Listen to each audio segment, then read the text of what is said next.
Welcome back. Thanks for staying with us. Consumers may have to dig deeper in their pockets. That's if a proposed cost-reflective electricity tariffs model sees the light of day.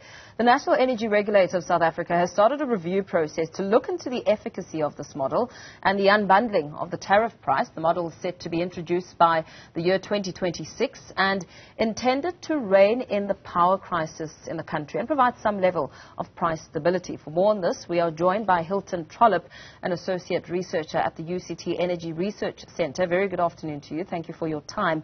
NERSA says the current way of determining the tariffs based on Eskom's potential revenue and allowed costs is not working. How are the calculations determined? Good afternoon, and good afternoon to your viewers. I don't know how much time I've got to give you this answer. It's not going to be a 1-hour lecture. But just essentially, the way that Eskom is managed, and one of the ways that it's managed is via NERSA, it's called independent regulation. And so what happens is a whole lot of rules are set up. And what Eskom has to do every few years is it submits an application to NERSA. And in that application, it says, this is how much electricity we expect to sell, how many kilowatt hours to different categories of customers. That's on the revenue side. And then on the cost side, this is what we expect to spend. And the expenditure would be on salaries, on coal, on IPPs, tax, etc. So, what's happened over the past 10 years is Eskom got into huge debt. One of their other big expenditures is on capital projects, new power stations such as Medupi and Kusile. And what's happened is Eskom hasn't managed to balance its basic books. In other words, it's been spending more than it has been receiving in revenue, or it has been spending more than it has to pay bigger interest payments on its capital expenses, the new power stations. So essentially, Eskom is bankrupt. It has a 400 billion, let that sink in. Not 400 million, 400 billion rand debt. And what's happened is over the years, starting in 2008, government's been bailing Eskom out because it has never received enough money to pay its costs. And each year it has tried to put up its revenues so as to be able to pay its costs. But at the same time, its performance has gone down. So it hasn't spent its money as efficiently as it could, and so it hasn't sold the amount of electricity expected. And so it's basically a business that's been badly managed, and it's going increasingly bankrupt.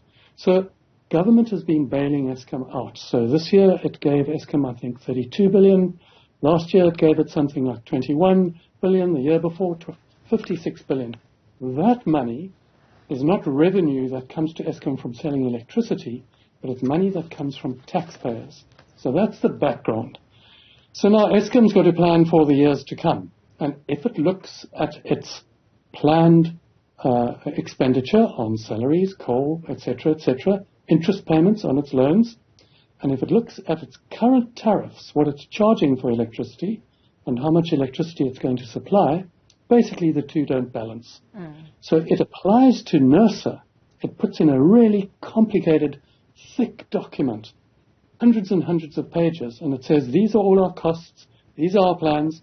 NERSA then applies rules to that document, and it says, okay, we approve these and these and these and these and these costs. Please come back to us. We don't think that you've provided credible evidence on these costs. And then there's a back and forth. And then finally, NERSA says, okay, you can charge this additional amount per kilowatt hour for different customers to help you balance the books. And the way it's been going, they've never actually been given enough money to balance the books. They've been trying to get there. So Eskom and the country and the taxpayers and electricity players, unfortunately, are all in a real situation where their electricity supplier cannot cover its costs and has to put up costs. But what's behind that? And it's thought, some people say, if NERSA says, no, we won't give you the money, you have to save costs, etc., Eskom will save costs. But that doesn't work, because if Eskom goes into debt, there's no sanction. They just get bailed out more and more by government. And this is just going on and on. And in fact, it's got slightly better over the past 2 or 3 years. But I want to tell you a background. You say, why is Eskom being badly managed? In the past 10 years, Eskom has had 10 chief executive officers. The chief executive officer is appointed by the board. The board is appointed by the Minister of Public Enterprises. So at the very top level, imagine if you, any company, a small business, a corner shop or whatever, if you change the owner and the manager just about every year, and you change, with that comes a change of executive team and a whole lot of instability. This is one of the big reasons for the instability. Yeah. So in my view, that's the problem. To solve this problem, 2 things are necessary. Firstly, we need to get stability in the management of Eskom. We can't just change the CEO every time some new political influence comes in and we don't like this person, we do like that person. We had the very big problem with state capture, of course, for at least 4 or 5 years, where 2 of the CEOs then, Brian Molefe and Koka Machela, are currently facing corruption charges in the South African courts. Yes, and of course, if you'll allow me to interrupt you, yeah. We know the damaging impact of state capture. I mean, the State Capture Commission of Inquiry in itself exposed a lot of what is actually happening inside the power utility. So with this forecast and this long-term plan for 2026, what will change? What's in it for the consumer?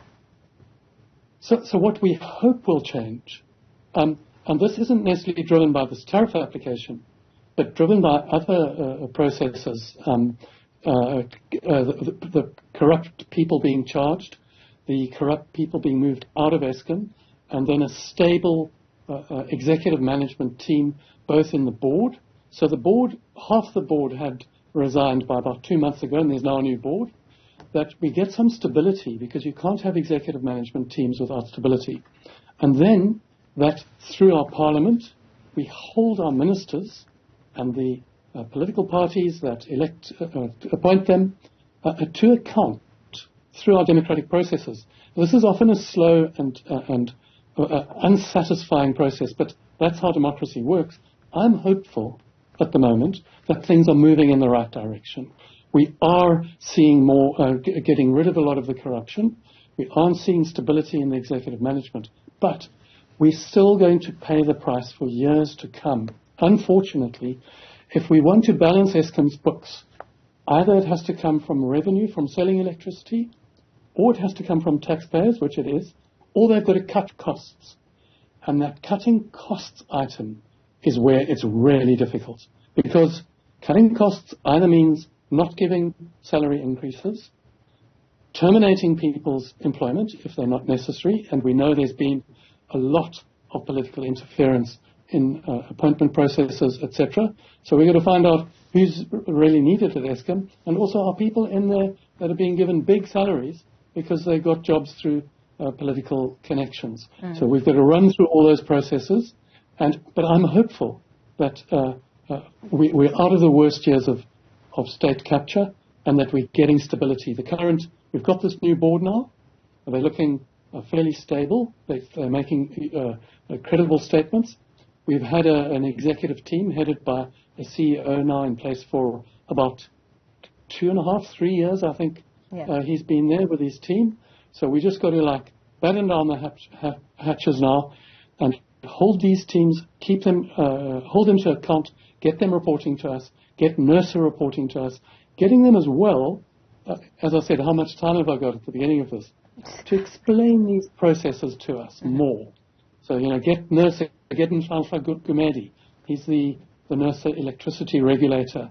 Get him on Newzroom Afrika and get him to explain this process, how they're holding them to account. How much power does the regulator have? We know that they can set the price of electricity, but how much leeway do they have when it comes to Eskom sales?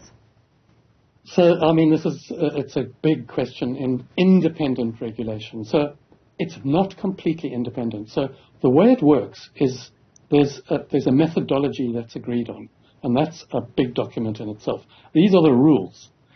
And then the rules are discussed when the application is made, but there are, most importantly, and I agree with these, there are rules such as the tariffs for poor customers, for example, can't be cost reflective because they simply can't afford electricity if we charge them what it costs to supply them. So there has to be cross subsidies. There have to be not just purely technical business considerations taken into account, but also political considerations such as if the tariff goes up by this amount, it'll hurt the economy. So maybe this year we must still pay a certain amount out of taxes to support Eskom. So there's quite a lot of room for political maneuvering, etc. there. And in my view, that should be decreased apart from tariffs to poor customers. But in terms of reflectiveness to businesses, etc., I think the sooner that we're paying cost-reflective tariffs, the better. And the history is that this process, it's called the multi-year price determination process. Previous results have been very unpredictable, and the tariff trajectory has been very erratic, which is not good. People can't predict, businesses, etc., what they're going to pay. So it's also new for South Africa. We didn't used to have this system. So like our democracy, it's new independent regulation, and we're still trying to get it working. So, but I think it's stable enough to make it work, and we just have to work together to improve it. And that a very important part is played, for example, by yourselves, by the media, in informing the public so the public can hold the various organs such as NERSA, the government, Eskom to account. Yeah, thank you very much. Let's leave it there for now. Hilton Trollip, an associate researcher at the UCT Energy Research Centre, answering some of those really important questions when it comes to consumers who could be digging much deeper in their pockets with the proposed cost-reflective tariff model, which could see the light of day come 2026.